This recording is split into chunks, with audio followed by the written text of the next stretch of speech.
Hello all, ಎಲ್ಲರಿಗೂ ನಮಸ್ಕಾರ. Doctor Sindhu. ಇವತ್ತು ನಾವು ಫೈಬ್ರಾಯ್ಡ್ ಯೂಟ್ರಸ್ ಬಗ್ಗೆ ಮಾತಾಡೋಣ. ಫೈಬ್ರಾಯ್ಡ್ಸ್, ಮಯೋಮಾಸ್, ಏನೇನೋ ಕರೀತಾರೆ, ಅದಕ್ಕೆ ಡಿಫ್ರೆಂಟ್ ಹೆಸರೆಲ್ಲ ಇದೆ. ಸೊ ಫೈಬ್ರಾಯ್ಡ್ಸ್ ಅಂದರೆ ಏನು, ಇದು ಬರೋಕ್ಕೆ ನಮ್ಗೆ ಏನು ರೀಸನ್ನು, ಯಾವ ಥರ ಟೈಪ್ಸ್ ಆಫ್ ಫೈಬ್ರಾಯ್ಡ್ಸ್ ಇದೆ, ಇದಕ್ಕೆ ಅಲ್ಟಿಮೇಟ್ ಟ್ರೀಟ್ಮೆಂಟ್ ಏನು, ಇದಿದ್ರೆ ನಮ್ಮ ಡೇ ಟು ಡೇ ಲೈಫಲ್ಲಿ ಫೈಬ್ರಾಯ್ಡ್ಸ್ ಹೇಗೆ ಅಫೆಕ್ಟ್ ಮಾಡುತ್ತೆ, ಫೈಬ್ರಾಯ್ಡ್ಸ್ ಇರೋರಿಗೆ ಯಾರಿಗೂ ಪ್ರೆಗ್ನೆಂಟ್ ಆಗೋಕ್ಕೆ ಆಗಲ್ವಾ, ಸೊ ಇಫ್ ಇನ್ ಕೇಸ್ ನೀವು ಫೈಬ್ರಾಯ್ಡ್ ಜೊತೆ ಪ್ರೆಗ್ನೆಂಟ್ ಆದರೆ ಏನು ಪ್ರಾಬ್ಲಮ್ ಆಗ್ಬೋದು, ಸೊ ಇದೆಲ್ಲದ್ರ ಬಗ್ಗೆ ನಾನು ಡೀಟೇಲಾಗಿ ಹೇಳ್ತೀನಿ. ಓಕೆ, ಫಸ್ಟ್ ಆ್ಯಂಡ್ ಫಾರ್ಮೋಸ್ಟ್ ಒಂದು ಫೈಬ್ರಾಯ್ಡ್ಸ್ ಅಂದರೆ ಏನು. ಫೈಬ್ರಾಯ್ಡ್ಸ್ ಅಂತ ಹೇಳಿದ್ರೆ ಅದು ಒಂದು ಬಿನೈನ್ ಟ್ಯೂಮರ್ ಅಂತ ಹೇಳ್ತೀವಿ. ಬಿನೈನ್ ಅಂತ ಹೇಳಿದ್ರೆ ನಾನ್ ಕ್ಯಾನ್ಸರ್, ಅಂದರೆ ಇದು ಕ್ಯಾನ್ಸರಸ್ ಅಲ್ವಾ. ಸೊ ನಮ್ಮ ಬಾಡಿಲಿ ಟ್ಯೂಮರ್ ಅಂತ ಹೇಳಿದ್ರೆ ಎಲ್ಲರಿಗೂ ಫಸ್ಟ್ ಥಾಟ್ ಬರೋದೇ ಇದು ಕ್ಯಾನ್ಸರ್ ಇರ್ಬೋದಾ, ಇದರಲ್ಲಿ ಗಟ್ಟಿ ಏನೋ ಗ್ರೋತ್ ಆಗಿದೆ ಅಂತ ಹೇಳಿದ್ರೆ ಎಲ್ಲರ ಮನಸ್ಸಲ್ಲಿ ಬರೋದು ಅದೇ ಫಸ್ಟ್ ಡೌಟ್ ಅಲ್ವಾ, ಇದನ್ನಾರ ಕ್ಯಾನ್ಸರ್ ಫಾರ್ಮ್ ಆಗುತ್ತಾ, ಇದರಿಂದ ನಮ್ಗೆ ಏನಾರ ಡೇಂಜರ್ ಇರುತ್ತಾ ಅಂತ. ಸೊ ಫೈಬ್ರಾಯ್ಡ್ಸ್ ಬಂದು ನಾನ್ ಮ್ಯಾಲಿಗ್ನೆಂಟ್ ಅಂತ ಹೇಳಿದ್ರೆ ನಾನ್ cancerous tumours of uterus. So ಇದು ನಮ್ಮ ಮಸಲ್ಸ್ ಇದೆ ಅಲ್ವಾ, ಯೂಟ್ರಸ್ದು ಮಸಲ್ ಅಂತ ಹೇಳ್ತೀವಲ್ವಾ, ಯೂಟ್ರಸ್ ಕ್ಯಾವಿಟಿ ಇದೆ, ಯೂಟ್ರಸ್ದು ಮಸಲ್ಸ್ ಇದೆ. ಸೊ ಆ ಮಸಲ್ ಫೈಬರ್ಸಲ್ಲಿ ಬರೋ ಒಂದು ಸ್ಮಾಲ್ ಟ್ಯೂಮರ್ ಅಷ್ಟೇ. ಸೊ ಇದ್ರ ಸೈಜ್ ಬಂದು ಮಿಲಿಮೀಟರ್ಸ್, 0.5 ಮಿಲಿಮೀಟರ್ಸ್, 1 ಸೆಂಟಿಮೀಟರಿಂದ ಹಿಡಿದು ಅಪ್ ಟು 10 ಸೆಂಟಿಮೀಟರ್ಸ್ವರೆಗೂ ಕೂಡ ಫೈಬ್ರಾಯ್ಡ್ ಸೈಜ್ ರೀಚ್ ಆಗ್ಬೋದು. ಎನಾರ್ಮಸ್ ಸೈಜಸ್ ರೀಚ್ ಆಗ್ಬೋದು ಫೈಬ್ರಾಯ್ಡ್. ಸೊ ಇದೇ ಸ್ಪೆಸಿಫಿಕ್ ಇಷ್ಟೇ ಸೈಜ್ ರೀಚ್ ಆಗೋದು ಅಂತೆಲ್ಲ ಏನಿರಲ್ಲ, ಓಕೆನಾ. ಸೊ ಈ ಫೈಬ್ರಾಯ್ಡ್ಸ್ ಬಂದು ಯಾಕೆ ಬರುತ್ತೆ ಅಂತ ಹೇಳಿದ್ರೆ ಮೋಸ್ಟ್ ಆಫ್ ದ ಟೈಮ್ ಅಲ್ಲ, ಯಾವಾಗ್ಲೂ ಯಾರಿಗೂ ಗೊತ್ತಿಲ್ಲ, ರೀಸನ್ ಯಾರಿಗೂ ಹೇಳೋಕ್ಕಾಗಲ್ಲ. ಯಾಕೆ ನಮಗೆ ಫೈಬ್ರಾಯ್ಡ್ ಟ್ಯೂಮರ್, ಯಾಕೆ ನಮ್ಗೆ ಇದು ಬಂದಿದೆ, ನಮ್ಮ ಲೈಫ್ ಸ್ಟೈಲ್ ಏನಾರ ಚೇಂಜಸ್ ಆಯ್ತಾ, ನಾವು ತಗೊಳ್ಳೋ ಆಹಾರದಿಂದ ಬಂತಾ, ಏನಾರ ಮೆಡಿಸಿನ್ಸಿಂದ ಬಂತಾ, ಆ ಥರ ಏನೂ ಇಲ್ಲ. ಫೈಬ್ರಾಯ್ಡ್ಸ್ ಯಾಕೆ ಬರುತ್ತೆ ಅಂತ ರೀಸನ್ ಇಲ್ಲ. ನಿಮ್ಗೇನಾರ ಸ್ವಲ್ಪ ಫೆಮಿಲಿಯಲ್ ಟೆಂಡೆನ್ಸಿ ಇದೆ, ನಿಮ್ಗೇನಾರ ಫ್ಯಾಮಿಲಿ ಹಿಸ್ಟ್ರಿ, ನಿಮ್ಮ ಅಮ್ಮ, ನಿಮ್ಮ ಚಿಕ್ಕಮ್ಮ, ದೊಡ್ಡಮ್ಮ ಅವ್ರಿಗೆ ಯಾರಿಗಾದ್ರೂ ಇದ್ದರೆ ಫೈಬ್ರಾಯ್ಡ್ಸ್ ನಿಮಗೂ ಬರೋ ಚಾನ್ಸಸ್ ಇರ್ಬೋದು. ಆದರೆ ಅದಕ್ಕೇನು ಸೈಂಟಿಫಿಕ್ ಬ್ಯಾಕ್ಗ್ರೌಂಡ್ ಏನೂ ಇಲ್ಲ, ಓಕೆನಾ. So first of all there is no reason why you get fibroid ಅಲ್ವಾ. ಸೊ ನೆಕ್ಸ್ಟ್ ಬಂದು ಯಾವುದೇ ಥರ ಟೈಪ್ಸ್ ಆಫ್ ಫೈಬ್ರಾಯ್ಡ್ಸ್ ಇದೆ, ಯಾಕೆಂದರೆ ಎಲ್ಲ ಥರ ಫೈಬ್ರಾಯ್ಡ್ಸು ನಮಗೇನು ಡೇಂಜರಸ್ ಏನಿರಲ್ಲ. ಸೊ ಟೈಪ್ಸ್ ಆಫ್ ಫೈಬ್ರಾಯ್ಡ್ಸ್ ಬಂದು 3 ಟೈಪ್ಸ್ ಆಫ್ ಫೈಬ್ರಾಯ್ಡ್ಸ್ ಇದೆ. ಒಂದು ಬಂದು ನಿಮ್ಗೊಂದು ಹೆಂಗೆ ಹೇಳೋದು, ಒಂದು ಕ್ಯಾಪ್ಸಿಕಮ್ ಇಮ್ಯಾಜಿನ್ ಮಾಡ್ಕೊಳ್ಳಿ, ಓಕೆನಾ. ಸೊ ಕ್ಯಾಪ್ಸಿಕಮ್ ಬಂದು ನಮ್ಮ ಯೂಟ್ರಸ್ ಅಂತ ಅನ್ಕೊಳ್ಳೋಣ. ಆ ಕ್ಯಾಪ್ಸಿಕಮ್ದು ಹೊರಗಡೆ ಗ್ರೀನ್ ಕಲರ್ ಇದೆ ಅಲ್ವಾ, ಒಳಗಡೆ ಕ್ಯಾವಿಟಿ ಇದೆ. ಸೊ ಒಳಗಡೆ ಏನೂ ಇಲ್ಲ ಅಲ್ವಾ, ಕ್ಯಾಪ್ಸಿಕಮ್ ಒಳಗಡೆ ಆ ಸೀಡ್ಸ್ ಎಲ್ಲ ತೆಗೆದ್ಬಿಡಿ ಅಂತ ಅನ್ಕೊಳ್ಳಿ. ಸೊ ಈ ವಾಲ್ಸ್ ಮೇಲೆ ಬಂದರೆ, ಈ ವಾಲ್ಸ್ಗೆ ಅಟ್ಯಾಚ್ ಮಾಡಿಕೊಂಡು ವಾಲ್ಸ್ ಮೇಲೆ ಬಂದರೆ ಅದೊಂಥರ ಫೈಬ್ರಾಯ್ಡ್ಸ್. ಇನ್ನೊಂದು ಬಂದು ಹೊರಗಡೆ ಬಂದಿರುತ್ತೆ, ಅಂದರೆ ಯೂಟ್ರಸ್ಸಿಂದ ಹೊರಗಡೆ ಗ್ರೋ ಆಗ್ತಾ ಇರುತ್ತೆ. ಇದು ಫಸ್ಟ್ ಟೈಪ್ ಬಂದು ಯೂಟ್ರಸ್ ಒಳಗಡೆ ಮಸಲಿಂದ ಗ್ರೋ ಹಾಕೊಂಡು ಹೊರಗಡೆ ಬರುತ್ತೆ. ಇನ್ನೊಂದು ಯೂಟ್ರಸ್ಸಿಂದ ಸ್ವಲ್ಪ ಯೂಟ್ರಸ್ಗೆ ಒಂದು ಲಿಗಮೆಂಟ್ ಥ್ರೂ ಅಟ್ಯಾಚ್ ಆಗಿ ಹೊರಗಡೆ ಬೆಳೀತಾ ಇರುತ್ತೆ. ಈ 2 ಥರ ಫೈಬ್ರಾಯ್ಡ್ಸ್ ಬಂದು ನಮಗೆ ಯೂಶಲಿ ಏನೂ ಸಿಂಪ್ಟಮ್ಸ್ ಕಾಸ್ ಮಾಡಲ್ಲ, ಓಕೆನಾ. ಇದು 2. ಮತ್ತು ಥರ್ಡ್ ಒನ್ ಬಂದು ನಮ್ಮ ಸಬ್ಮ್ಯೂಕಸ್ ಅಂತ ಹೇಳಿದ್ರೆ ಯೂಟ್ರಸ್ ಒಳಗಡೆನೆ ಒಂದು ಫೈಬ್ರಾಯ್ಡ್ ಇರುತ್ತೆ ಅಥವಾ ಅದು ತುಂಬ ಸಿಂಪ್ಟಮ್ಸ್ ಇರುತ್ತೆ. ಸೊ ನಮ್ಗೆ ಫೈಬ್ರಾಯ್ಡ್ ಇದ್ರೆ ಏನೇನೆಲ್ಲ ಸಿಂಪ್ಟಮ್ಸ್ ಬರ್ಬೋದು.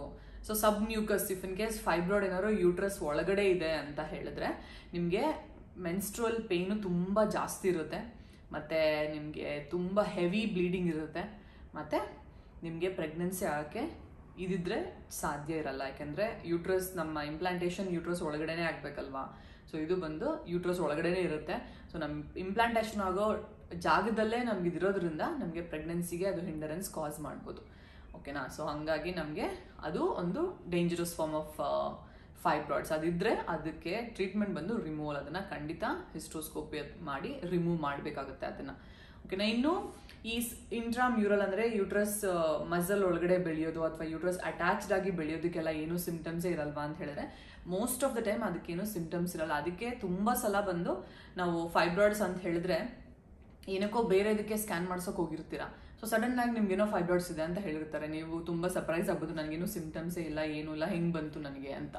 So most of the time ನಮಗೇನು ಸಿಂಪ್ಟಮ್ಸೇ ಇರಲ್ಲ, ಸಿಂಪ್ಟಮ್ಯಾಟಿಕ್ ಆಗಿ ಒಂದು ಇನ್ಸಿಡೆಂಟಲ್ ಫೈಂಡಿಂಗ್ ಆಗಿನೇ ಸಿಗೋದು. ಇನ್ಸಿಡೆಂಟಲ್ ಫೈಂಡಿಂಗ್ ಅಂತ ಹೇಳಿದ್ರೆ ನಾವು ಸ್ಕ್ಯಾನನ್ನು ಬೇರೆ ಯಾವುದೋ ಇಂಟೆನ್ಷನ್ ಮಾಡಿಸ್ತೀವಿ, ಓಕೆ ಇರ್ರೆಗ್ಯುಲರ್ ಪೀರಿಯಡ್ಸ್ ಆಗ್ತಾ ಇದೆ ಅಥವಾ ಮಕ್ಕಳಾಗ್ತಾ ಇಲ್ಲ ಅಂತ ನೀವು ಹೋಗಿ ಸ್ಕ್ಯಾನ್ ಮಾಡಿಸ್ತೀರಾ. ಆ ಸ್ಕ್ಯಾನಲ್ಲಿ ನಮಗೆ ಕಾಣಿಸ್ಬೋದು ಫೈಬ್ರಾಯ್ಡ್ಸ್ ಇರೋದು. ಸೊ ಆ ಸ್ಕ್ಯಾನಲ್ಲಿ ಕಾಣಿಸಿದ ತಕ್ಷಣ ಓಕೆ ಅದನ್ನು ಟ್ರೀಟ್ ಮಾಡಬೇಕಾ ಅಂತ ಹೇಳಿದ್ರೆ ಅದು ಡಿಪೆಂಡ್ಸ್ ಅಪಾನ್ ದ ಸಿಂಪ್ಟಮ್ಸ್. ನಿಮ್ಗೆ ಏನು ಸಿಂಪ್ಟಮ್ಸ್ ಇದೆ ಅದ್ರ ಮೇಲೆ ಡಿಪೆಂಡ್ ಆಗುತ್ತೆ. ಸೊ ತುಂಬ ಜನಕ್ಕೆ ಸಿಂಪ್ಟಮ್ಸ್ ಅಂತ ಹೇಳಿದ್ರೆ ನಮಗೆ ಹೆವಿನೆಸ್ ಇರುತ್ತೆ, ಬಿಕಾಸ್ ಫೈಬ್ರಾಯ್ಡ್ ಸ್ವಲ್ಪ ಒಂದು ಹೆವಿ ಆಗಿರುತ್ತೆ. ಅದು ನಮ್ಮ ನಾರ್ಮಲ್ ಸಿಸ್ಟ್ ಥರ ನೀರು ತುಂಬಿಕೊಂಡಿಲ್ಲ ಅಲ್ವಾ, ಇದು ಮಸಲ್ ಫೈಬರ್ಸ್ ಇರೋದ್ರಿಂದ ಅದು ತುಂಬ ಭಾರ ಇರುತ್ತೆ. ನಿಮ್ಗೆ ಯಾವಾಗಲೂ ಕೆಳ ಹೊಟ್ಟೆನಲ್ಲಿ ಏನೋ ಇದೆ, ಏನೋ ಭಾರ ಇದೆ ಅಂತ ಅನ್ಸುತ್ತೆ. ಅದೆಲ್ಲ ಪ್ರೆಷರ್ ಸಿಂಪ್ಟಮ್ಸು. ಬಿಕಾಸ್ ಅದು ತುಂಬ ಸೈಜ್ ದೊಡ್ಡದಾಗಿರೋದ್ರಿಂದ ಅದರ ಸಿಂಪ್ಟಮ್ ಬರ್ಬೋದು. ಇನ್ನು ಬಂದು ನಿಮಗೆ ಯೂರಿನ್ ಸ್ವಲ್ಪ ಸರಿ ಹೋಗ್ತಾ ಇರಲ್ಲ ಎಷ್ಟೋ ಜನಕ್ಕೆ. ಅಂದರೆ ಯೂರಿನ್ ಪಾಸ್ ಮಾಡಬೇಕು ಅಂತ ಅನ್ಸುತ್ತೆ, ಹೋಗಿ ಪಾಸ್ ಮಾಡೋಕೆ ಕೂತ್ಕೊಂಡ್ರೆ ಯೂರಿನ್ ಬರಲ್ಲ. ಆವಾಗ ಇವಾಗ ಏನೇನೋ ಎಲ್ಲ ಮೂವ್ಮೆಂಟ್ಸ್ ಎಲ್ಲ ಮಾಡಿ ಆ ಕಡೆ ಈ ಕಡೆ ಸ್ವಲ್ಪ ಫೈಬ್ರಾಯ್ಡ್ ಸ್ವಲ್ಪ ಆ ಕಡೆ ಈ ಕಡೆ ಮೂವ್ ಆದರೆ ಆಮೇಲೆ ಯೂರಿನ್ ಪಾಸ್ ಮಾಡೋಕ್ಕೆ ಈಸಿ ಆಗುತ್ತೆ. ಸೊ ಇದೆಲ್ಲ ಸಿಂಪ್ಟಮ್ಸ್ ಬಂದು ನೀವು ಇಗ್ನೋರ್ ಮಾಡಬಾರ್ದು. ಹೆವಿನೆಸ್ ಇರೋದು, ಯಾರಿಗೂ ಕೆಳ ಹೊಟ್ಟೆನಲ್ಲಿ ಯಾವಾಗಲೂ ಭಾರವಾಗಿರೋದು, ಅಥವಾ ಉಬ್ಕೊಂಡಂಗೆ ಆಗ್ತಾ ಇದೆ, ಏನೋ ಟಚ್ ಮಾಡಿದ್ರೆ ಹಾರ್ಡಾಗಿ ಏನೋ ಸಿಗ್ತಾ ಇದೆ ಹೊಟ್ಟೆ ಒಳಗಡೆ, ಈ ಥರ ಎಲ್ಲ ಸಿಂಪ್ಟಮ್ಸ್ ನಿಮಗೆ ಬರ್ಬೋದು. ಸುಮಾರು ಜನಕ್ಕೆ ಕಾನ್ಸ್ಟಿಪೇಷನ್ ಇರುತ್ತೆ, ಅಂದರೆ ಮೋಷನ್ ತುಂಬ ಟೈಟಾಗಿ ಗಟ್ಟಿಯಾಗಿರುತ್ತೆ, ಮೋಷನ್ ಹೋಗೋಕ್ಕೆ ತುಂಬ ಕಷ್ಟ ಆಗುತ್ತೆ. ಸೊ ಇವ್ರಿಗೆಲ್ಲ ಬಂದು ಫೈಬ್ರಾಯ್ಡ್ಸ್ ಪ್ರೆಷರ್ ಸಿಂಪ್ಟಮ್ಸ್ ಕಾಣಿಸ್ಕೊಳ್ಳುತ್ತೆ. ಯೂಟ್ರಸ್ ಒಳಗಡೆ ಇದ್ರೆ ಮಾತ್ರ ನಮಗೆ ಮೆನ್ಸ್ಟ್ರಲ್ ಸಿಂಪ್ಟಮ್ಸ್ ಬರೋದು. ಯೂಟ್ರಸ್ಸಿಂದ ಹೊರಗಡೆ ಇದ್ರೆ ನಮಗೆ ಈ ಪ್ರೆಷರ್ ಸಿಂಪ್ಟಮ್ಸ್ ಏನೇ ಜಾಸ್ತಿ ಬರೋದು. ಓಕೆನಾ? ಸೊ ಇದೆಲ್ಲ ಸಿಂಪ್ಟಮ್ಸ್ ಇದ್ರೆ ನೀವು ಇಗ್ನೋರ್ ಮಾಡಬೇಡಿ. ನಿಮ್ಗೆ ಏನಾರ ಈ ಸಿಂಪ್ಟಮ್ಸ್ ಇದ್ರೆ ಖಂಡಿತ ಏನಾರ ಫೈಬ್ರಾಯ್ಡ್ಸ್ ಇದೆಯಾ ಅಂತ ನೀವು ರೂಲ್ ಔಟ್ ಮಾಡಲೇಬೇಕು. ಇದು ಬಂದು ಯಾವ ಏಜಲ್ಲಿ ಬೇಕಾದರೂ ಬರ್ಬೋದು. 20 ವರ್ಷದಿಂದ ಹಿಡಿದು 55-60 ವರ್ಷದವರೆಗೂ ಈ ಫೈಬ್ರಾಯ್ಡ್ಸ್ ಬರ್ಬೋದು. ಓಕೆನಾ? ಸೊ ಯಾವ ಸ್ಟೇಜಲ್ಲಿ ಬಂದ್ರೂ ಆ ಸ್ಟೇಜಲ್ಲಿ ನಿಮಗೆ ಅದರಿಂದ ಏನು ಸಿಂಪ್ಟಮ್ಸ್ ಬರ್ತಾ ಇದೆ ಅದ್ರ ಮೇಲೆ ಡಿಪೆಂಡ್ ಆಗುತ್ತೆ ನಿಮಗೆ ಯಾವ ಥರ ಟ್ರೀಟ್ಮೆಂಟ್ ಬೇಕು ಅಂತ. ಇಲ್ಲ ತುಂಬ ಜಾಸ್ತಿ ಬ್ಲೀಡಿಂಗ್ ಇದೆ, ಯೂಟ್ರಸ್ ಒಳಗಡೆ ಇದೆ ಅನ್ಬೇಕಾದ್ರೆ ಅದನ್ನು ರಿಮೂವ್ ಮಾಡಲೇಬೇಕಲ್ವಾ. ತಿಂಗಳು ನಾವು ತುಂಬ ಜಾಸ್ತಿ ಪೇಯ್ನ್ ಇಟ್ಕೊಂಡು ಬ್ಲೀಡಿಂಗ್ ಇಟ್ಕೊಂಡು ಇರೋಕ್ಕಾಗಲ್ಲ. ಸೊ ಹಾಗಾಗಿ ಸಿಂಪ್ಟಮ್ಯಾಟಿಕ್ ಆಗಿದ್ದರೆ ಫೈಬ್ರಾಯ್ಡ್ಸು ತೆಗಿಬೇಕು. ಅಥವಾ 1-2 ಫೈಬ್ರಾಯ್ಡ್ ಇದೆ, 1 ಸೆಂಟಿಮೀಟರ್ 2 ಸೆಂಟಿಮೀಟರ್ಸ್ ಯೂಟ್ರಸ್ ಮೇಲ್ಗಡೆ ಇದೆ ಅಂತ ಹೇಳಿದ್ರೆ ಅದು ಪ್ರೆಗ್ನೆನ್ಸಿಗಾಗಲಿ ನಿಮ್ಮ ಮೆನ್ಸ್ಟ್ರೇಷನ್ಗಾಗಲಿ ಇದರಿಂದ ಏನೂ ತೊಂದರೆ ಮಾಡಲ್ಲ. ಓಕೆನಾ? ಆ ಥರ ಇದ್ದರೆ ಅದನ್ನೇನು ಮಾಡೋಕ್ಕೆ ಖಂಡಿತ ಸರ್ಜರಿ ಮಾಡಿ ರಿಮೂವ್ ಮಾಡಬೇಕು ಅಂತೇನಿಲ್ಲ.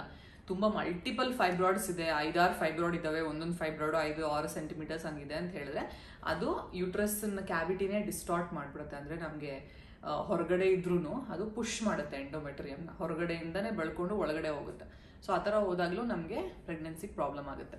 ಸೊ ಆ ಥರ ಇದ್ದಾಗಲೂ ಕೂಡ ನಾವು ಟ್ರೀಟ್ ಮಾಡಬೇಕಾಗತ್ತೆ ನಮ್ಮ ಫೈಬ್ರಾಯ್ಡ್ಸನ್ನು. ಸೊ ಏನು ಟ್ರೀಟ್ಮೆಂಟು, ಇದಕ್ಕೇನಾರ ಮೆಡಿಸಿನ್ಸ್ ಇದೆಯಾ ಅಂತ ಕೇಳಿದ್ರೆ ಖಂಡಿತ ಏನು ಮೆಡಿಸಿನ್ಸು ಇಲ್ಲ. ಯಾವುದೋ ಒಂದು ಎಕ್ಸ್ರೇಸ್ ಎಲ್ಲ ಬಂತು, ಅದು ಅಷ್ಟೊಂದೇನು ಎಫೆಕ್ಟಿವ್ ಆಗಿ ಆಗಲಿಲ್ಲ. So one and only effective treatment for fibroids ಅಂತ ಹೇಳಿದ್ರೆ ಸರ್ಜಿಕಲ್ಲಾಗಿ ರಿಮೂವ್ ಮಾಡಬೇಕಷ್ಟೇ. ಸರ್ಜರಿ ಮಾಡಿ ಅದನ್ನು ರಿಮೂವ್ ಮಾಡಲೇಬೇಕು. ತುಂಬ ಜಾಸ್ತಿ ಬ್ಲೀಡಿಂಗ್ ಆಗ್ತಾ ಇದ್ದರೆ, ಇನ್ಫರ್ಟಿಲಿಟಿ ಇದ್ದರೆ, ನಿಮಗೆ ಮಕ್ಕಳಾಗೋಕ್ಕೆ ಪ್ರಾಬ್ಲಮ್ ಆಗ್ತಾ ಇದ್ದರೆ, ಸೊ ಇದೆಲ್ಲ ಸಿಂಪ್ಟಮ್ಸ್ ನಿಮಗಿದ್ರೆ ನಾವು ಖಂಡಿತ ಸರ್ಜರಿ ಮಾಡಿ ಫೈಬ್ರಾಯ್ಡ್ಸ್ನ ರಿಮೂವ್ ಮಾಡಬೇಕಾಗುತ್ತೆ. ಓಕೆನಾ? ಸೊ ಅದು ಲ್ಯಾಪ್ರೋಸ್ಕೋಪಿಕಲಿ ಅಷ್ಟು ದೊಡ್ಡ ಫೈಬ್ರಾಯ್ಡ್ ಇದ್ರೂ ಈಗ ನಾವು ಲ್ಯಾಪ್ರೋಸ್ಕೋಪಿಯಲ್ಲಿ ರಿಮೂವ್ ಮಾಡ್ಬೋದು ಆ ಫೈಬ್ರಾಯ್ಡ್ಸ್. ಸೊ ಯಾರೂ ಇವಾಗ ಓಪನ್ ಸರ್ಜರಿ ಮಾಡಲ್ಲ. ಅಂಟಿನಲ್ಲಸ್ ತುಂಬ ಹ್ಯೂಜ್ ಫೈಬ್ರಾಯ್ಡ್ಸ್ ಇದೆ, ನಿಮ್ಮ ಹೊಟ್ಟೆನೆಲ್ಲ ಫುಲ್ ತುಂಬ್ಕೊಳ್ತಾ ಇದೆ ಫೈಬ್ರಾಯ್ಡ್ಸ್ ಅನ್ನೋ ಸಿಚುವೇಶನಲ್ಲಿ ಮಾತ್ರ ನಾವು ಓಪನ್ ಸರ್ಜರಿ ಮಾಡ್ತೀವಿ. ಇಲ್ಲ ಅಂತ ಹೇಳಿದ್ರೆ ನಾವು ಡೆಫಿನೆಟ್ಲಿ ಲ್ಯಾಪ್ರೋಸ್ಕೋಪಿಯಲ್ಲೇ ಮಾಡ್ಬೋದು ಫೈಬ್ರಾಯ್ಡ್ಸ್ಗೆ.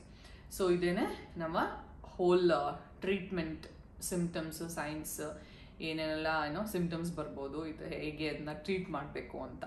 ಸೊ ಇಷ್ಟೇ ಫೈಬ್ರಾಯ್ಡ್ಸು. ತುಂಬ ಜನಕ್ಕೆ ಇದ್ರ ಬಗ್ಗೆ ಡೌಟ್ಸ್ ಇರುತ್ತೆ. ತುಂಬ ಸ್ಕ್ಯಾನಲ್ಲಿ ನೀವು ಫ್ರೀಕ್ವೆಂಟಾಗಿ ನೋಡ್ತಾ ಇರ್ತೀರಾ ಫೈಬ್ರಾಯ್ಡ್ಸ್ ಅಂತ.